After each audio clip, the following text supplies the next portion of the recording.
Assalamu alaikum warahmatullahi wabarakatuh. Good evening, everyone, and welcome to today's webinar. My name is Muhammad Al Sheikh, and I am pleased to moderate this session on behalf of Project Management Association. We are delighted to have you with us today in this session titled Design AI-PMOs around Human Psychology and Behavior, where we will explore the organization can leverage AI while remaining aligned with the way people think, collaborate, and make decisions and adapt to change. It's my pleasure to introduce our speaker, Ms. Maha Shihab. Ms. Maha is an organizational business psychologist and behavioral science advisor who helps leaders and organizations bridge psychology, business, and technology to drive transformation and build a human-centered organization. She is also an executive coach, published author, and recognized expert in leadership, organizational transformation, and human AI collaboration. Please join me in welcoming Ms. Maha Shihab. Thank you, Muhammad. Hello, everyone. Thank you also for joining us and the AI and Project Management Hackathon team for organizing the webinars for us. I believe Muhammad has introduced me briefly. I'm a business behavior psychologist and transformation enabler in our time of AI. Today, we're going to cover in 60 minutes, hopefully, or less, 55 minutes. We're gonna look into the use cases kind of overview that we've so far have, our session goals, and we will go into a little bit on problem deep dive on the industry context, the challenges, and the cost of inaction. We'll look into the AI solution vision, by which we will look into the AI examples that some of the mentors and their mentees are working on now, and how we're going to apply the field of psychology or business psychology precisely and behavioral science into your solutions. And of course, I'm going to share some tools with you that you can take like a takeaway so that you can refer back along the stages of your design and the implementation or execution when you're building it. And of course, we're going to end up with some Q&As. Please, if you have any question, just release your microphone and feel free to join and ask the question on the spot. I'm sure everyone here is like wondering what is psychology, what is behavioral science, and there's so much to it. However, I can kind of make it easy for you, especially that you're already building a solution which might be technically a little bit overwhelming in a sense, or there's too much technicality for it. And thinking about the human side, we all know that we might miss that, especially it's like in our daily work. We go so much into the technicalities of any task that we forget about even ourselves or the people around us, or how they are perceiving it, any result or any outcome. So what I would like to share here, that today I've tried to make it very simple for you, and by which you can only think about the mindset that you're going to take with you out of the session by which you will build your solution on. I will just go through a little bit of what is psychology. Psychology is about understanding humans. We're not analyzing any personality, and we're not looking into any depth, or you're not required to be experts here in terms of, or even therapists. So, business psychology exactly is about the psychology in business, understanding people in business. Um, that is also the study of the mind, how people think, how do they kind of react, and how do they behave. So there are certain key areas that I would like you to focus on here when you think about psychology, is about the people that are receiving such AI solution. Um, how comfortable are they? What are they thinking about as such the solution? Will it help them, or will it cause any kind of emotions or feelings that might impact the outcome? I'll give you also more examples here, how people process information. We do know sometimes in project management, the processing of information, sometimes at some point when you need an update or something, people might tell you, I did not understand what exactly was required from me. That's where stakeholder management and engagement come through. Why people, I'm not going to say resist change, they actually, how people work with change. And of course, an AI solution is a change, and it is a big change. How people are motivated to use this solution, and how do you get their attention, for example, on a certain milestone, or on certain updates, or on certain approval. The memory that they carry with them from the start or the beginning of using this solution or knowing about it, is it causing them stress, or is the decision making made easy with the AI solution? So this is exactly like kind of questions that you need to take with you. Behavioral science, it's from the name, is how people behave, right? And how do they make their decision based on this AI solution, by which you impact the outcome or influence the results. So what does this mean for you in the solution that you're building? So this session introduces the human-centered lens for designing your AI solution.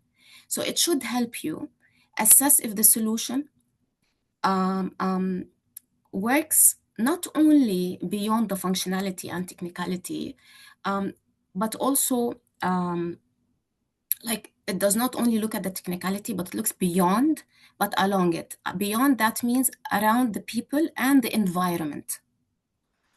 And it should also help you consider the behavioral, cultural, and organizational factors.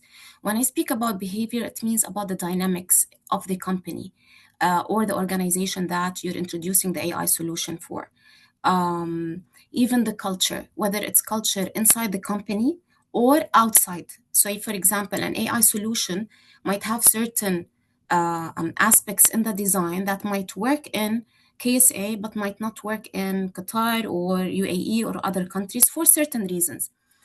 And of course, the organizational factors that depends on the governance, even the financial situation. So there are lots of factors to look at about for and to consider. Now, because the topic is quite, it's not complicated as much as it requires lots of knowledge. That's why when I mentioned that I'll try to make it easy for you, I would like you to take these 5 questions while you are building your solution, and even when you start doing the prototype, especially if you can split the team or the teams, and some teams might have the human-centered vision and the other is a technical vision. So you need kind of to challenge yourselves within the team. So 5 things to ask yourself when building the solution.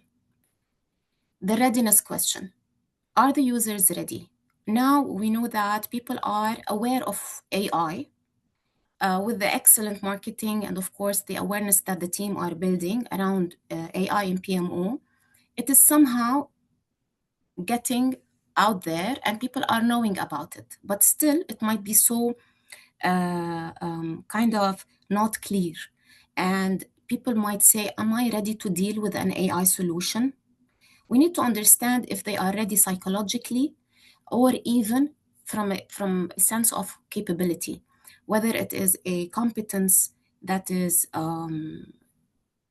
that whether it's a technical or non-technical skill. Most of PMO, of course, professionals, we can say they have the technical skill. However, where they struggle with them or even the teams they are working with or the organization at a higher or a bigger level or a wider level, it is the non-technical competencies. This is where psychology and behavior come in. So most times when things are to be done right from the beginning, most of companies, they do assess their people's readiness. Are they ready for this AI solution? Irrespective if it's PMO or any AI technology. There's a standard kind of psychological and behavioral diagnostics, for example, that I personally do, that we assess if people are ready not only to adopt, we do not jump to adopt, but are they ready to accept this journey? Or are they ready to deal with AI? Do they have the right knowledge about AI? Is it a cognitive bias around only that they've built now already?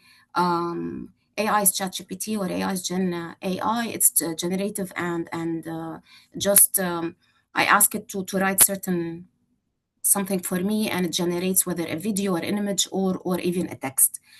However, we need to understand if they are ready by understanding how can it be applied in PMO. Do they really want it? Right? This is a question that while you're building or start building your solution, when you're assessing whether my solution is, do they really want it? How can I make them want it? What are they, the solution? What is the solution impacting?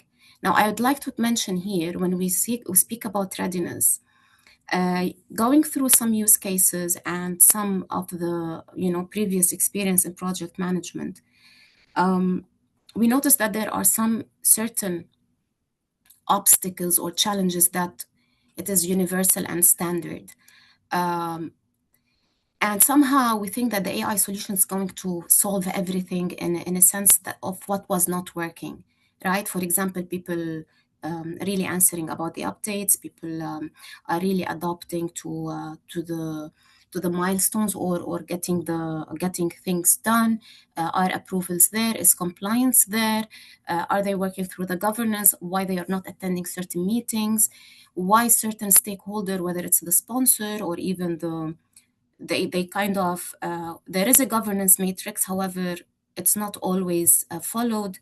Why would this AI solution at some point say that the sponsor or even the leadership ask for lots of changes? This is where the readiness comes in, right? The diagnostic help us. Are they going to really want it? The second question that I'd like you to ask also yourself is the data question. Data is a critical challenge here. There are some data we do know in every ERP or EGRP or a complex project, as much as data might be there or available, however, there might be many issues or problems to it. Sometimes non-consistent, not clear. It does not really tie up together to get to a certain analysis. Some people want to share data, others do not want to share. How does it impact the governance overall? And even the roles. So when you request for data to build your, or if your AI solution requires data, the question that you ask or how you ask it, and does it really impact their safety, their psychological safety, their role, their decisions, their compliance, right? These are questions that really raise some kind of fear mitigation. And does it cause any brain threat response? I'm gonna give you here a tip or a kind of a like an advice. The brain usually, or it's very obvious. However, when I give it to you in such a way, you will think it clearly. So the brain kind of, I'm going to use simple words, run after reward and fears or runs away from anything that causes threat. In project management, we have lots of situations where fear plays a role. Whether it is fear of an AI solution providing something that I won't be able to do, but the AI will do it. Like it's gonna replace somehow what I do. Am I going to be out of impact, or am I going to be useful in this use case? Right, the whole whatever challenge you are solving. Or is it going to actually add up to my exposure? Am I going to be exposed? These are things that you would need to consider while you're building your AI solution. The logic solution, is it objective? Does it really, in a way, not only solve kind of a cognitive bias, but say, for example, for so long, if you're dealing with certain stakeholders, they like to hear things that they are kind of normal with, or it was the norm. This is how things happen here in the project, or remember we spoke about the culture or the dynamic of the team. Do people communicate? How do they communicate? Is this solution giving them a new way of communication? Are they going to log into a different solution that they might need to communicate through? Remember, there were some new PMO systems by which it wasn't really kind of integrated. They had to use a separate one. And people would need to log in. Is the integration possible? These are things to consider. These things that will impact your adoption. The output question is it clear? Can I trust it? Does it give me some kind of clarity on, remember the role that we spoke about? Is it going to take my role, replace my role? Is it going to expose me? How clear is it? How much can I trust it? Is it clear for me to trust it? This is also where communication and the kind of the psychology of communication comes through. Now the fifth question is the workflow question. Is it natural? Does it fit with the culture and the organizational dynamics? Like if I'm gonna do this system and I need finance and HR, or I need certain modules, kind of, it depends on whatever solution it is solving, or whatever problem it is solving. How much is it culturally fit? Or if these team dynamics kind of they do not like to be or for example to give updates on a Thursday, as much as such details may be like, what? Yes, some people do prefer, for example, to have certain updates, or to update their milestones, or even be asked about some certain compliance or regulation issues, not on a Thursday, say for example on a Monday, and how you build your solution around it, and exactly, for example, the results and the deadlines that you are looking for. Your solution needs to take into consideration everything that a culture or a team dynamic is there. So when we speak about that, I will give you some examples here. When we say if the users are ready in the readiness questions, this is kind of, I'm gonna read out here so that you can follow through with me. So do users possess the internal capability, mindset, confidence to transition alongside this technology, as we were discussing? Does this solution actively assess the user readiness, or does it assume people can instantly adapt to a new way of working? So I'm sure, again, I'm going to point this, please take it with you as a takeaway.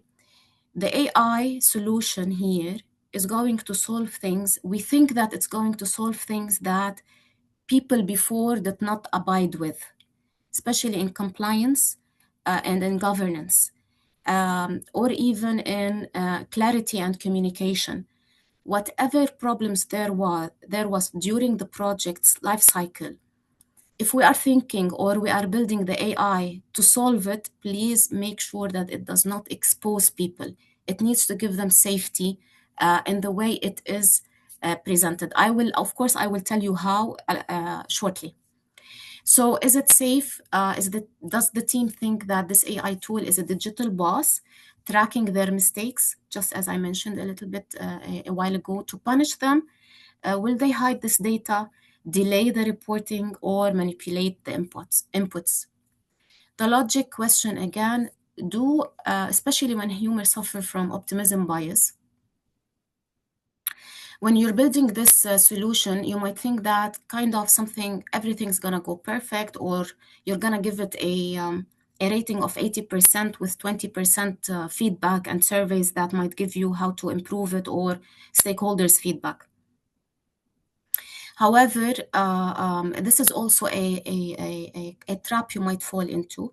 Like, don't be over optimistic, challenge yourselves while you're building the solutions. And of course, think about that at some point, if the AI solution, it has been adopted by a company and you've built it, and people, or say the leadership, they've invested in it.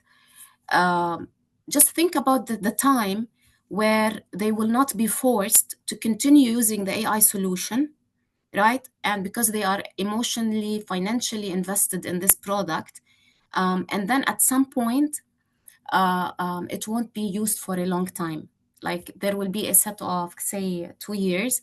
The project or the solution might be used for 2 years, but then once the time is over, they just kind of leave it and they won't use it anymore and move on to another solution. So think about the durability of your solution.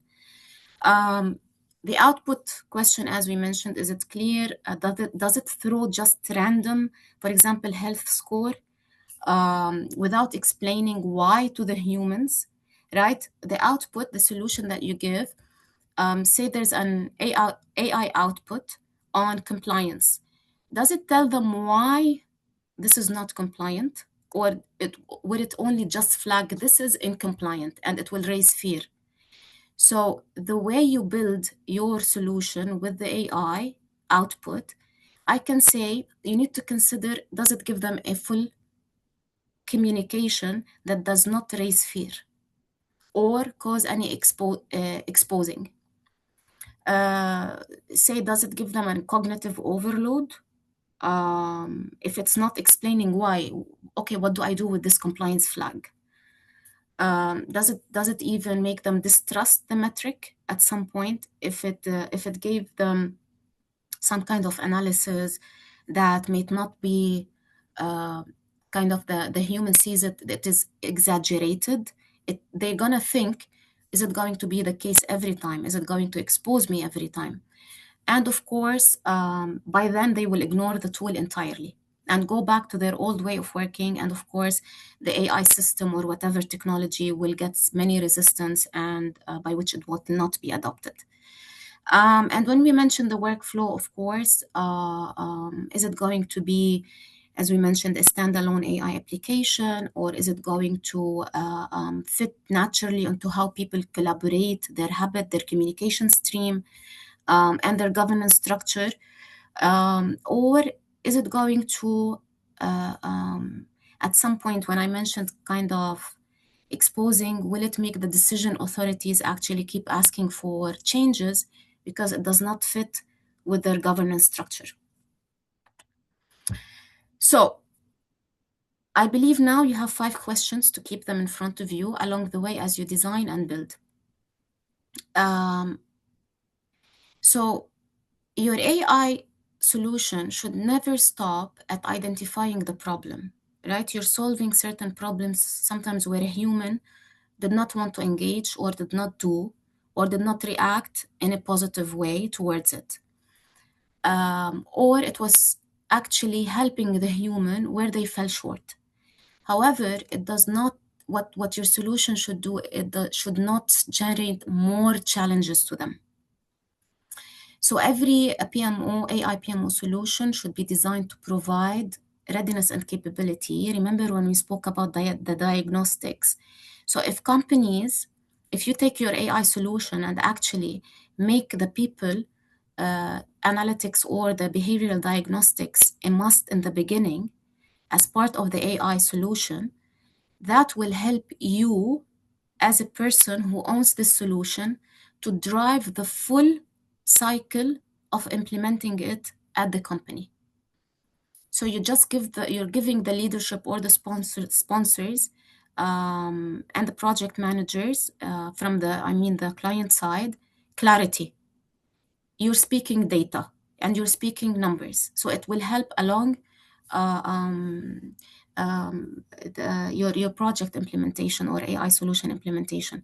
I'll give you a small example here. If you find some kind of resistance where people do not want to approve at some point in the system in the cycle, and then they go back saying, no, we need this changes, no, we need this changes, you can go back to the report, because the report, actually the behavioral diagnostics, will tell you or give you the data that already speaks that it is not a system problem, it is a behavior problem where we might need to do some shifting to it.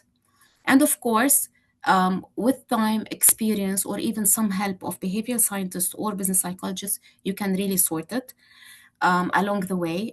Some people would be in change management. They should be able also to help you. Second is the visibility. Give them visibility. Uh, Let them understand what is happening in this solution. Make the AI deliver safe, objective, culturally aligned output, recommendations, suggestions, things that help them and do not expose them or show that they have lack of skills. Also, the solution needs to give them guidance. What should be considered? What do I need to do? Okay, the AI needs to tell me what's next for me. Who do I need to communicate with? Who should I go speak to so that I can sort this compliance issue? Or who can I speak to sort this health report issue? Where does it fall short? So build it so that it gives them answers, so that it drives the behavior of action, which is what can be done next. They will want to take the recommendations and do and act and behave on it. So the steps, the recommendations, the suggestions by which a human being here would want to use the capability they have across, whether it is the project team of the AI solution or the stakeholders within the client side or the company, wherever you are implementing this solution. So your solution needs to drive confidence in the human capability to utilize it and do and action whatever it is suggesting or recommending to it. I've looked into some use cases, and of course, again, part of the experience, I'm going to give you some kind of 10 behavioral issues in project management, whether it is based on the use cases or general experience, and where we want this AI solution to reach. Most of them is people depend on expert bias, right? So these are issues that I might need the AI to solve it, and the subjective judgment. Now, your report, which the AI will produce, needs to have, or they say that it might produce qualitative expert opinion and intuition. This is what you don't want. You want it to give quantitative ones. Qualitative, you might leave it for the human being judgment. This is where the other part of where we say where humans come in. So when you're using an AI, you will need to see that the solution or whatever it is recommending, it should not be qualitative. Like, it leaves some spaces or gaps by which it will create mistrust in the metric. There are also cognitive biases in decision making, which happens a long way in the cycle. Miscalculating the risks, the scopes, the capabilities. There's also the behavior where there's a low adoption. There's a lot of resistance to change or not working with the change. Lots of pushbacks against the methodologies, tools, and processes, the weak communication, the poor leadership awareness about what's happening, and the technical execution. The misinterpretation of stakeholder signals. This is some kind that comes with experience, knowing your stakeholders, how they're some verbal, non-verbal gestures in the meetings, written non-verbal behavior cues. I believe these come with experience for the project manager and the project team. So this is where we are now in project management. Sometimes ineffective body language and presentation delivery, where I also seen a use case to that. Inability to communicate data clearly, the project confidence, like a one-time meeting that might create a whole bias throughout. If you start wrong in one meeting in the beginning of a steering committee, and you give some kind of either a wrong metric or lack of information, you're not ready for the meeting, you notice how it creates a bias along the way. The stakeholder either distrusts or keep going to another person, or keep actually challenging the person who has fell into this mistake. Of course, cultural misalignments within the PMO and even the team, even their behavior readiness or their psychological readiness to the AI solution. There is also a lack of the learning capability or the inertia. Here we're speaking about some kind of lessons learned, whether it's technical or behavior. People fall into the repeated past mistakes. So they document it, but they forget it. And I'm sure even myself, I've passed through this. And this is where sometimes we want the AI to solve it for us. However, if it's there, lessons learned, the memory of the AI here needs to give them a data by which it goes back to historical data, but clear data. And this is where I also mentioned that data is quite important and a challenge at the same time. So like what data to ask for, how to ask for it, make people feel, say if you're asking for a certain data that feels risky, you need to tell people why you're asking that and how your AI solution actually is not attacking the person who provided you the data or the department, but rather it's solving through methodology a certain challenge. So here I'm just pointing out some human capabilities that you can utilize. Remember when I spoke about the non-technical competencies? Of course, here the accountability, the ownership, the transparency, this is also the biggest problem or challenge in projects, whether it's a small project or complex ones. Some people guard the information, alter reporting data based on organizational politics, lack of psychological safety, as I mentioned, the exposure. So this is the current situation. What your AI solution needs to do is cultivate the psychological safety, as we mentioned, activate some kind of the organizational memory through the NLP. This is, of course, a technicality in AI. When I mention it here, it's more about the people who really know about NLP and how they can use it. So it's kind of and the retrieval augmented generation. These are terms actually that I've learned about in AI. However, when I looked at it, what needs to show that the risk alerts or relevant historical lessons, activating this memory needs to actually give them, as I mentioned, the solution and the suggestion by which what to do next that will benefit me, the project, the people. It just shows that we are doing some kind of positive impact and not a negative one. Of course, mitigate cognitive biases. I want to mention here, throughout the whole use cases or whatever we're building together, there's a gap. And I believe I've noticed also that there's the behavior layer in the governance of AI solutions. And I can say this is where I've found a research opportunity actually.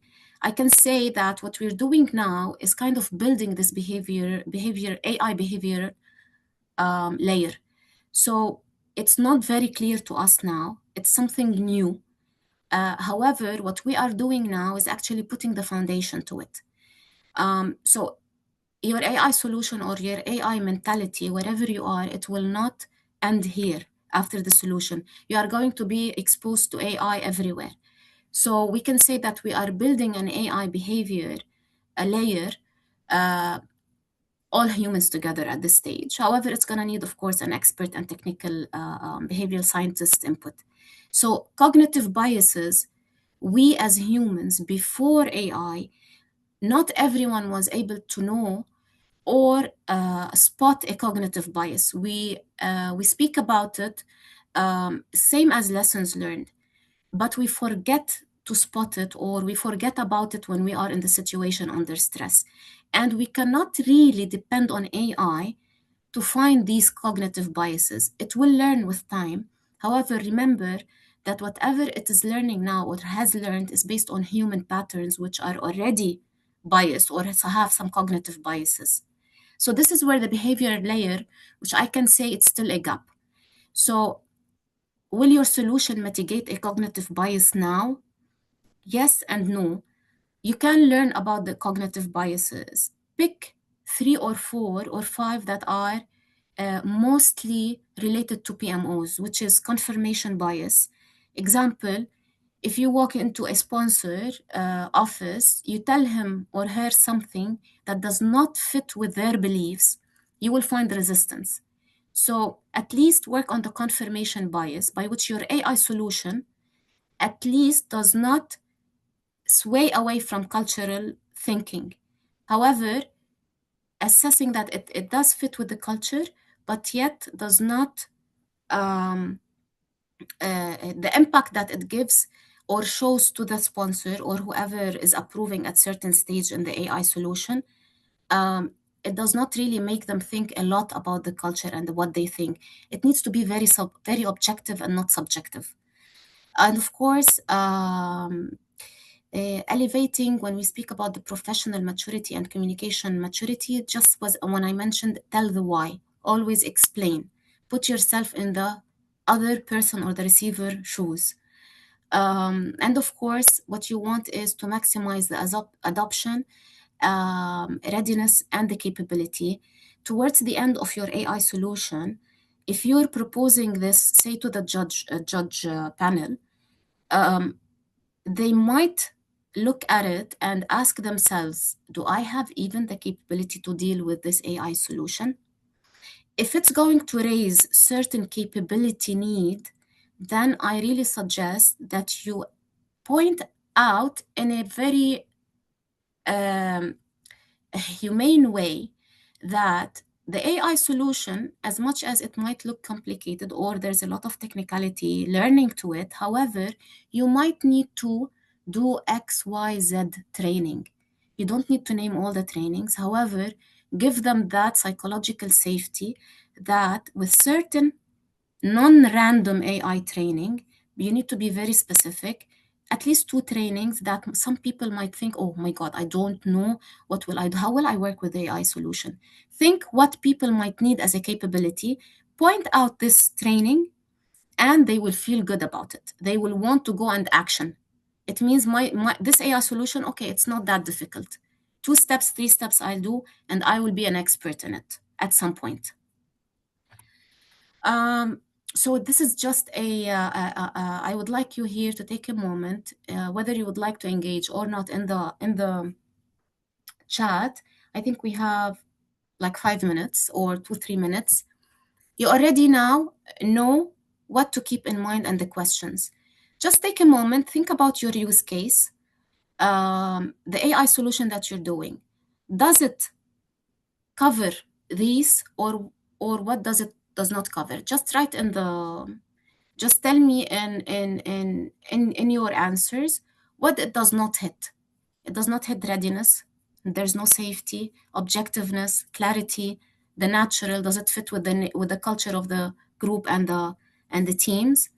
And on the count of 3, I'll just please try to engage on the chat, or you can take it away with you and think about it later. So 1, 2, 3. Please feel free to submit your answers.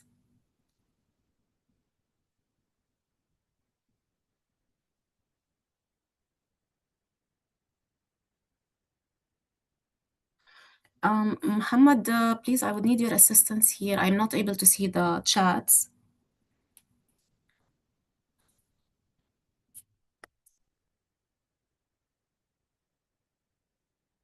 Okay, now Okay. it's clear. Yeah. Can you tell me a little bit what can we, is it readiness, safety, objectiveness?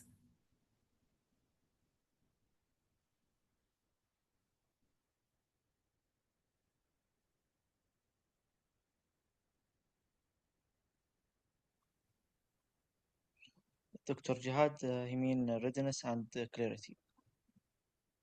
Readiness and clarity. So here we're speaking about again the psychological and behavioral diagnostic tool that you would need to have it with you in any AI solution, whether you're preparing for, you're going to implement it, or whether you are an advisor.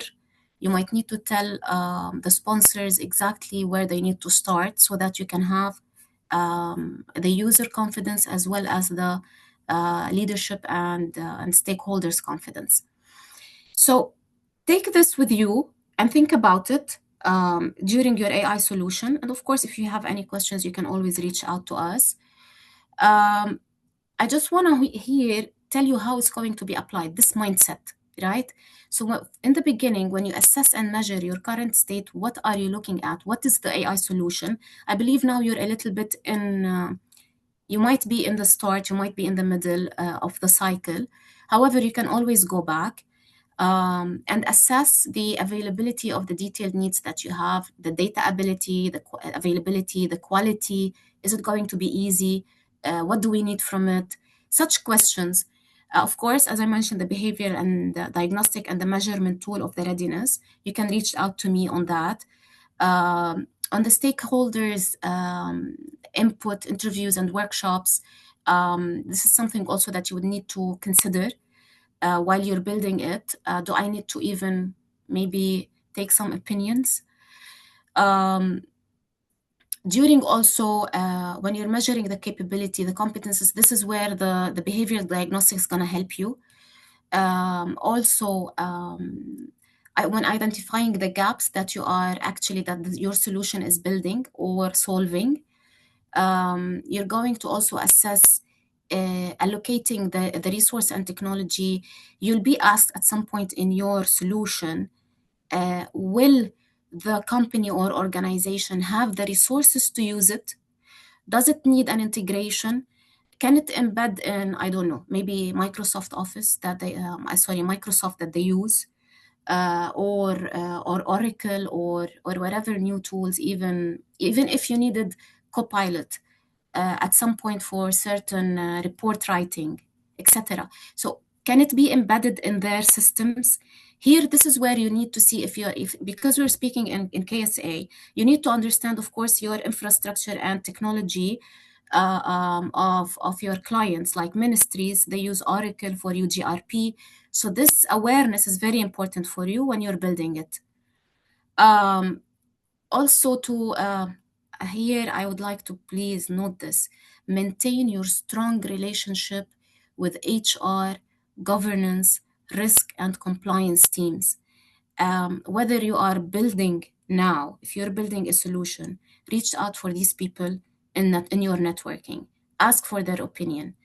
um, Remember to understand the safety, to understand the readiness, to understand the objectivity of what you're giving. They will tell you as a human if this is going to work or not, because they're networking with you. They know you. You share experiences. They will tell you. You will feel the human side where this is falling short in your solution design. Now I believe we are in it. I will share with the team a human behavioral rubric checklist. This is going to help you so that at least you can make sure you don't need to cover all, but at least cover three. And when you are presenting your solution, there are two areas where you need to focus in it: in the architecture, in the system architecture scoring, as well as the business impact. Make sure to highlight the human centeredness that you've done in your system.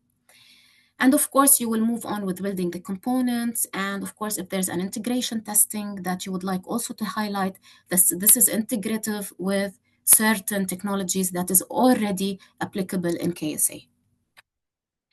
I've looked at some use cases. I'll just go through three. For example, when we're discussing in general about AI risk and decision, I'll give you an example. Team hide risks due to fear of blame. What you need to do, your AI solution needs to anonymize early risk data sharing to protect safety. It means your system does not need to share from which department or which human or with the source. It does not need to highlight the source unless it is asked for. Um, because your AI solution should be credible based on the data that you have. Now, in compliance, if you are asked, you have where the origin is. But if the AI solution is used by many stakeholders, do not highlight where certain decisions, where did it come from. Remember, we are trying to provide confidence-backed insights and not people blaming or any exposure. Now, the health scoring, it should not cause panic or defensiveness. Now, I've seen, for example, it needs to deliver a warning 2 or 4 weeks before. What it needs to do is to pair it with a collaborative path to recovery. If it's going to give them warning ahead of time, it needs to tell them also what it needs to do, what do they need to do for a recovery, right? Give them solutions, not only an alert.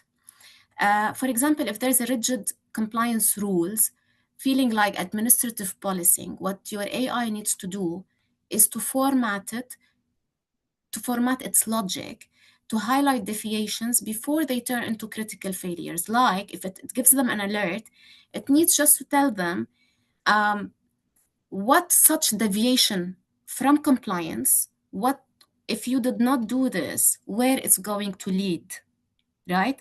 Don't tell them this is risky. Your AI should not tell them this is risky, it should not be done. No, it should tell them why and where this is going to lead. This is based on lessons learned that whatever your data has completed, or sorry, has has been fed into your AI solution. And always, your system or your AI solution, it needs to drive collaboration between humans. It needs to be reliable and capable of aligning the stakeholders and not making them actually repel. For example, if compliance issue is working with, say, operations, the compliance, whoever human is using the AI solution should not take this risk alert and go and use it against the operations while the AI is saying that. No, it's saying that, however, we can work with operations by doing X, Y, and Z. So it should align them and not repel them. I think here you are kind of thinking about the depth of this. And it also should be showing that is an solution expertise network enhancement. People want to use their experience. So make your AI bring this experience together. Now we're ready for some Q&A. I think we have 5 minutes left. Perfect. I'm ready for questions. And thank you, of course, for listening. Please feel free to open your mic, or Muhammad, please, if you could share any question that you have in the chat. Thank you, Ms. Maha, for this insightful session and for sharing such valuable perspective on the human side of AI-enabled PMOs. Your insight highlighted the importance of designed intelligent systems that not only improve performance and decision making, but also support people, behavior, and organizational adoption. Now we would like to open the floor for your question. Please feel free to share your question in the chat or raise your hand. We'll take a few questions over the next few minutes.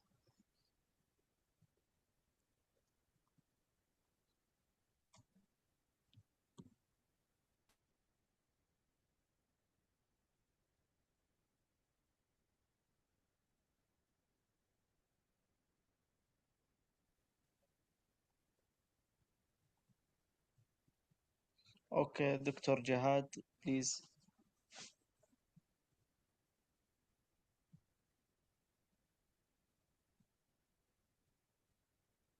Yes, Dr. Jihad.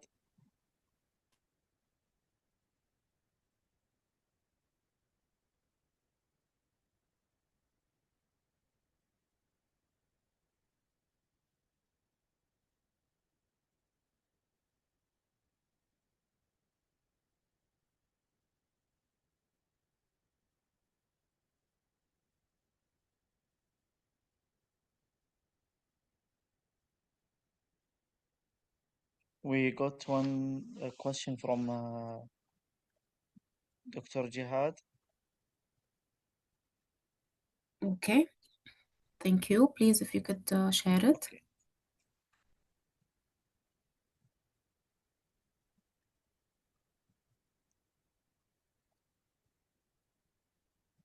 Okay. Many governance challenges.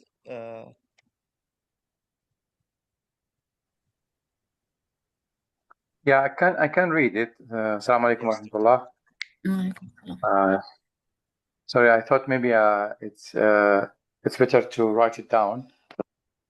Anyway, thank you very much, Dr. Maha, for the insightful and thought-provoking session. I really appreciated and the emphasis of the human and behavior dimension, especially in my project and with autonomous PMO governance. So my question is, many governance challenges during Hajj are not technical but organizational. And for example, in my project, autonomous Hajj health PMO use case, governance involved multiple health entities and senior stakeholders operating under different culture, priority, and reporting structure. From your perspective, how can an AI-driven PMO assist stakeholders' readiness and encourage data transparency and collaborative governance when culture norm may favor information ownership, hierarchy, or solid decision making? So that's opposite what I want. I want more data or data transparency. But from my interview with them, I feel that they're in favor of information ownership, and they cannot reveal information unless they have agreement from their hierarchy, and they are similar to the soil decision making. So how could how could we incorporate the human behavior rubric like safety, logic, clarity, habit into the decisions that governance system to improve trust and long-term adoption?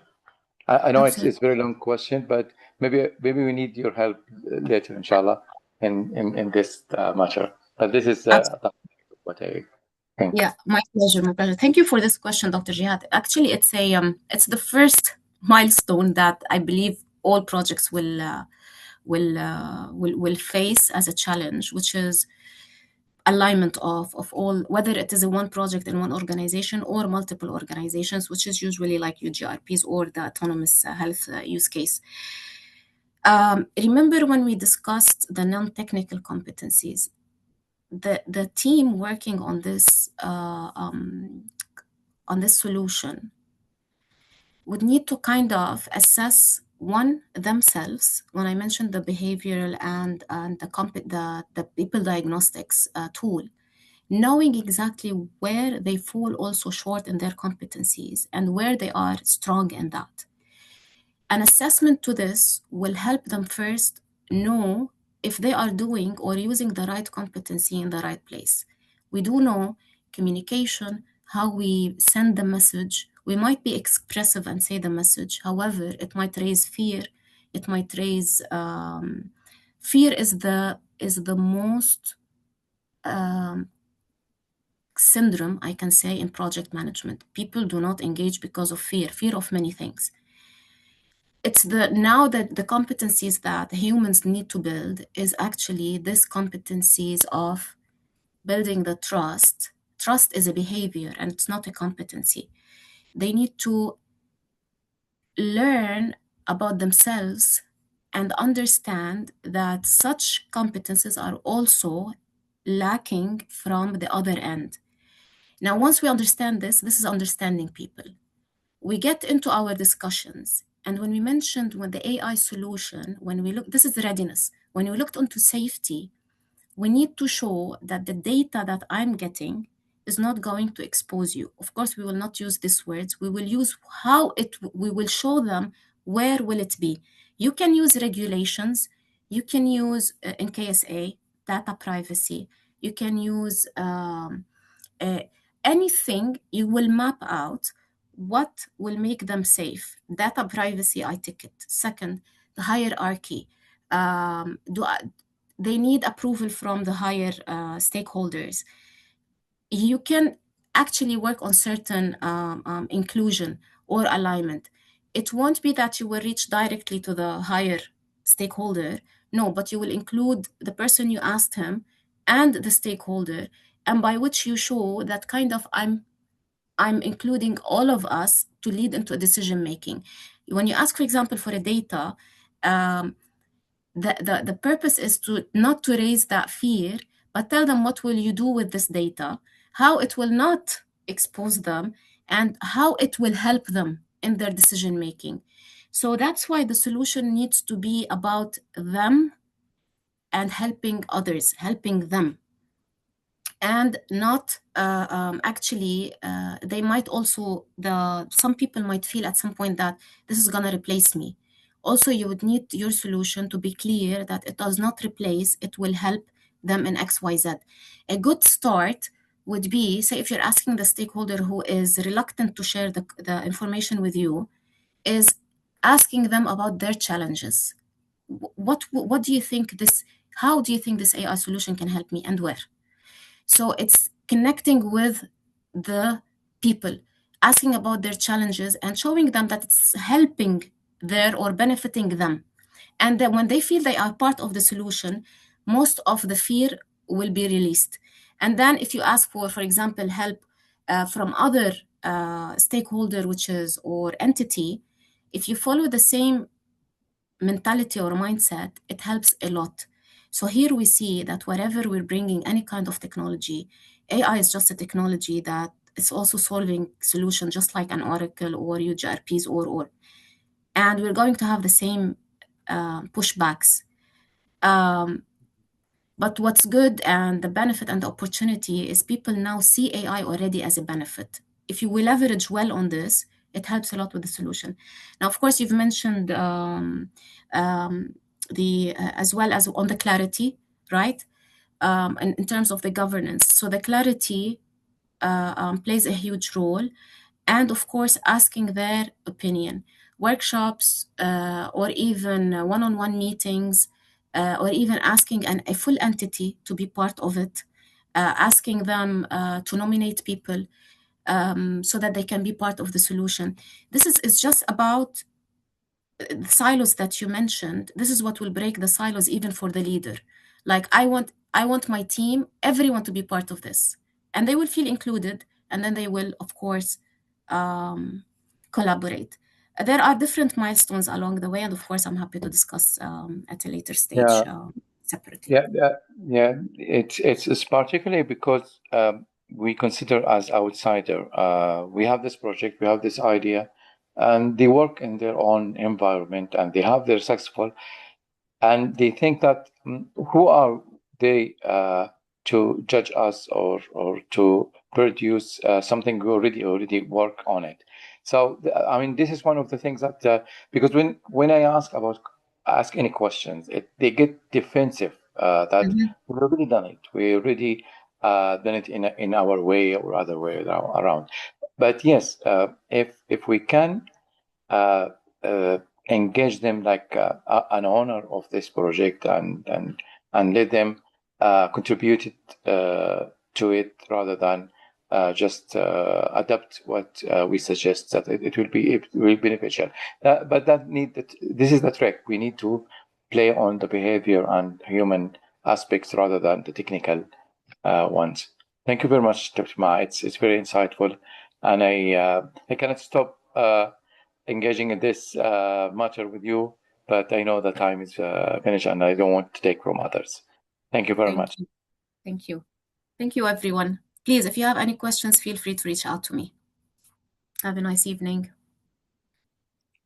Thank you, Ms. Maha and Dr. Jihad. And on behalf of the Project Management Association, we'd like to extend our sincere thanks to Ms. Maha for this valuable session.